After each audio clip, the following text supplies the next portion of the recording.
Hello, everyone. Welcome back to the Hard Things Podcast. This is episode 60.5.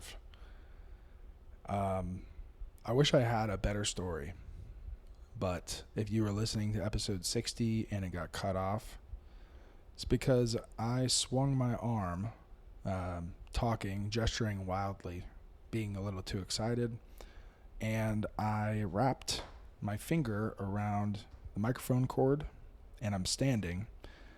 So the microphone cord yanked the recorder and everything off of the counter that it's on very violently. It hit the ground very violently. All the equipment is fine, but the recording session ended. So episode 60 is now over and dead, which is probably a good thing. I was, mumbling and rambling a little bit about Ehi Pasico. Just to remind everyone, so the episode is titled Glorious Purpose, and this is Glorious Purpose .5. And Ehi Pasico, as I was saying, is just a Buddhist term, meaning come and see for yourself. Experience is the best teacher. That's kind of the thing. So the last half of the episode, my plan was this will be the second half, and my plan is to go over the 3 marks of existence. So speaking of Buddhism, the 3 marks of existence are something that are core to Buddhism and are kind of at the center, like I said, at the core. I don't know how many different ways I can say that. Basically, it's the nature of reality that is the basis for the rest of the religion. And the acceptance of the 3 marks of existence are necessary, kind of like in the 12-step program. Acceptance is part of it. To be able to fix a problem, you have to agree what the problem is. And I think oftentimes in life, especially in the U.S., we don't agree on what the problem is. I mentioned things like birth and death and abortion, for example. I think our world would be a lot better off if we stopped having children in relationships where they're not warranted. I think there are certain connections between people where children are absolutely called for, and those children should exist and populate the earth with love. And then there are certain unions that, maybe 2 people get drunk, they get pregnant, and maybe, that baby, the parents are not spiritually ready to care for that child with love in the way that is needed for life to really flourish. And when we have that, I think it's an opportunity for the child to grow and continue the work of the parents, but it's not entirely fair. They're kind of starting from behind the 8 ball at less than 0, if that makes sense. So really, people should get married and love each other, and they should have kids when they love each other, and otherwise maybe don't add to the population a person who will not be loved adequately and may inflict pain on others. And the same is true, I think, for killing of any kind. Once life exists, we have to do our best. If there are people here who were not loved properly and struggle to find love in life, I think we have to love them. And instead of casting them aside or, using the death penalty, for example, or having rival gangs and just shooting each other, or having wars between countries, you name it, any way that humans do violence, trying to choose love is the ultimate evolution. I think it's the next evolution of mankind. And we can only get there if majority of people commit to it. So do not add from the population. Do not subtract from the population. Unless it's with love. And that's all I got to say about that. So, anyways, on to the 3 marks of existence. If we could, I would love to get every human being to agree that this is the kind of nature of our existence. So the 3 marks of existence are impermanence, suffering or dissatisfaction, and not self or no self. And those things apply to all conditioned beings except for someone who's achieved nirvana. I'll talk about nirvana in a second. But to go through the three things. So first is impermanence. So everything changes. I mentioned this earlier in episode 60, the last episode before I got pulled off the rails, literally. We relate to things as if their existence were permanent. But things are always changing. In the scientific method, we can't prove anything true because things are always changing. We prove that gravity is such and such effect.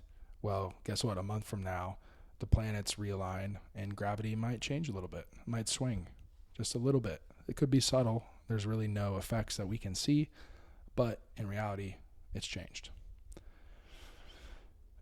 And because of this, the way we experience something in a moment, even the person, the person that I kissed last, their body right now some cells are dying, some cells are replicating. They may look like the same person the next time I see them, but some of the cells are gone and some of the cells are new. And that's just how it is. If you think of life like that, you understand every time you show up to a situation, you just have to be present and use your discernment. And that's exhausting. It genuinely is exhausting. It's a commitment that you have to make. And the only way to do it is with love. Love is the only, in my experience, eternal energy that allows you to actually do this, to be present when you need to be present at all times. Second is what they call dukkha, suffering or dissatisfaction. I can tell you, I've always said on this podcast, life is 50% pain and pleasure. The more I try to avoid pain, the more it finds me. And the more I accept it, the more that pleasure finds me. So really accepting that pain is here, and then really trying to learn, what is this trying to teach me? What's the message here? And some people will kind of hold on to pleasant times and avoid the lessons, but the lessons have pleasure wrapped in them. Like, honestly, pain and pleasure, to me, they say this a lot in sexuality.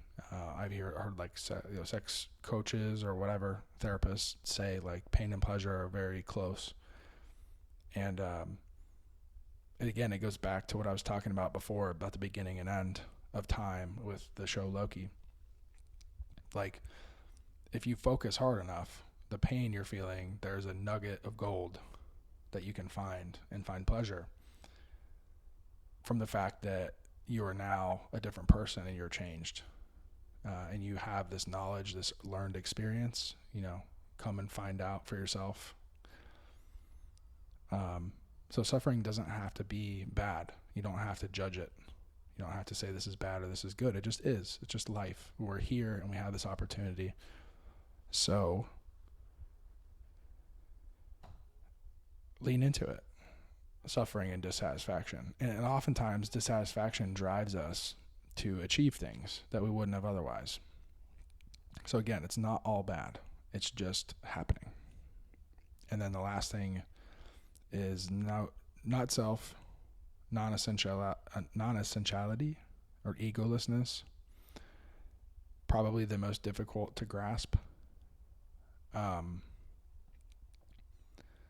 Becoming aware of this is very painful, and also it's just quite a trap because physical sensations in our body are honestly, the chemical reactions are intoxicating.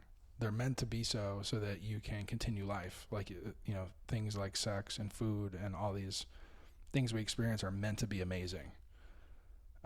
Because you'd have to want to keep going for some reason. Because otherwise, it's this opposite of suffering. Like, you have to have the reward sometimes. But it's really easy to get caught up and lost. And again, not be present, realizing that everything is changing. The way my body feels right now is not permanent. And it's not me. The way I feel is not me. I think that's really, really important to understand. And even our personality is just something we construct to deal with other people. Before words, before language and communication, all you had was, people's vibes. They come up and they posture, and, you can say a lot with body language. But also, we didn't have all these constructs of like, hey, I'm an architect. Like, that didn't exist. There was just a guy building a hut. Is he an architect? Like, no, he's building a hut. Who cares? He's got shelter, and now shelter is something that people need. So people are going to come to him and be like, hey, I need one too. And that's how we collaborate and work together. Maybe. So all I'm saying is that ancient version of us that was building a hut, he didn't have this self-concept of being an architect. He was just doing what he needed to do to survive. So the fact that we get so attached, even ourselves are changing, so being attached to a certain way that you are or who you are, we're always changing. Ourselves are changing too. And these three things, when you deeply understand them, you can just give yourself grace. You can feel the way you're feeling and know that it's real, that chemical reaction is really happening in your brain. You're really seeing those things, feeling, hearing, smelling. And you don't have to react. I think that's the number one thing I've learned in Eastern traditions is what karma is. Karma is action, and negative karma comes from reaction. So again, life happens. Things are going to change. Suffering and dissatisfaction is here, and we're not really who we think we are. And if you just agree to all of that and live each moment with love and intention in the context of where we are, like not trying to change everything all at once. I clearly believe in what I'm saying, but I know other people don't, and I'm not going to make them agree with me to be able to live my life the way I want. I'm just going to do it. And my experience has been the more I do that, the more people respond to me.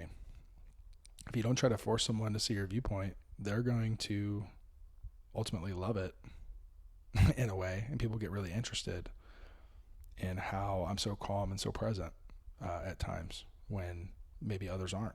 And it is just a learned experience. I fucked around and found out, and I'm still doing it. And I'm still improving my spirituality. I'm still improving my thought process. As you can tell, if you listen to all the podcasts to this point, you can literally see in real time as my mentality improves. And it goes up and down. It's not linear.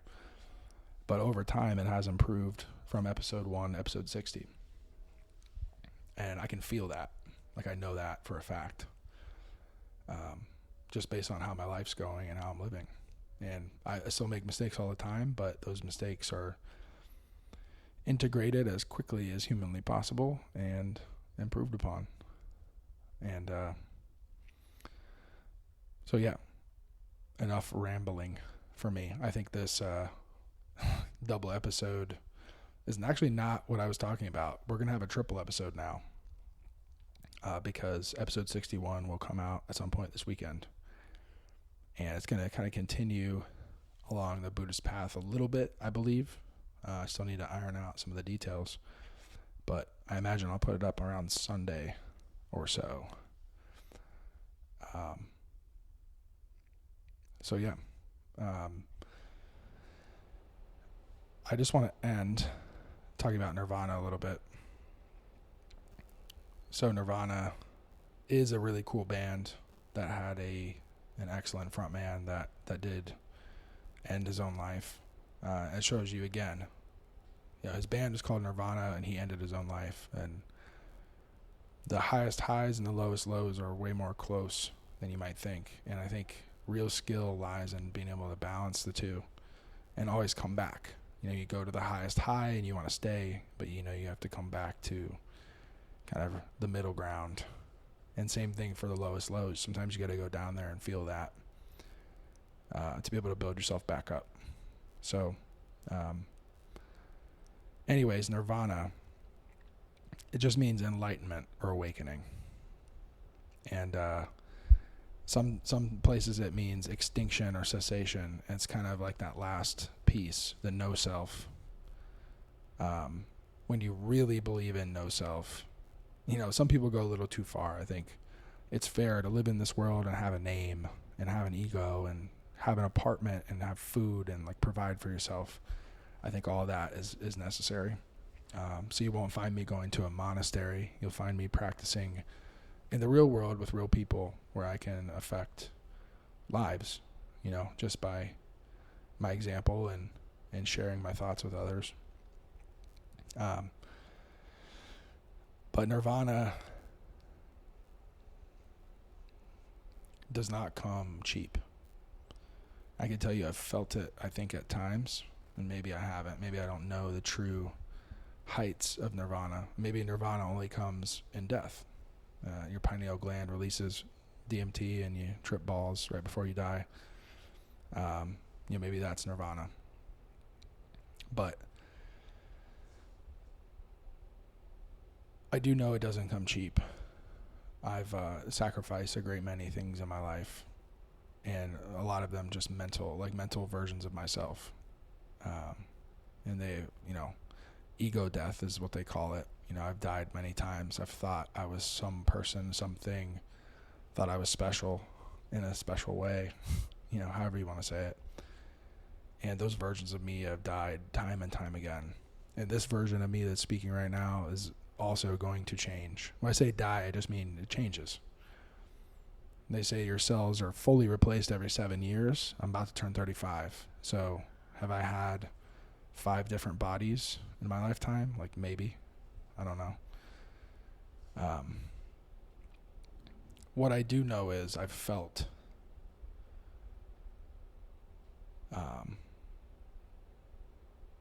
all of these sensations. I finally allowed myself to feel the full range of human emotions. And in doing so now, I feel like I'm better equipped for the rest of my life, and hopefully I'm about a third of the way through. Would love to make it to triple digits. That would be pretty sweet. And all the tools I'm learning in chiropractic and different things in the health world, I think will help me get there. So I say all of this to say, whatever you think your glorious purpose is now in life, that's great. I think you should pursue it with all of the power inside your body.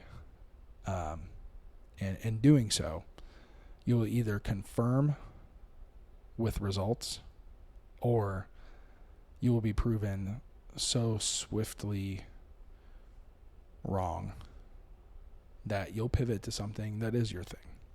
And really the only way to prove it is to live it. So, you beautiful human, whoever's listening, live that life, find your glorious purpose, and just know in the end, it really is all going to be okay. So until next time, this is Blaine. I'm coming back this weekend for, I guess now what's going to be considered a triple episode. So, have a good weekend. See y'all next time.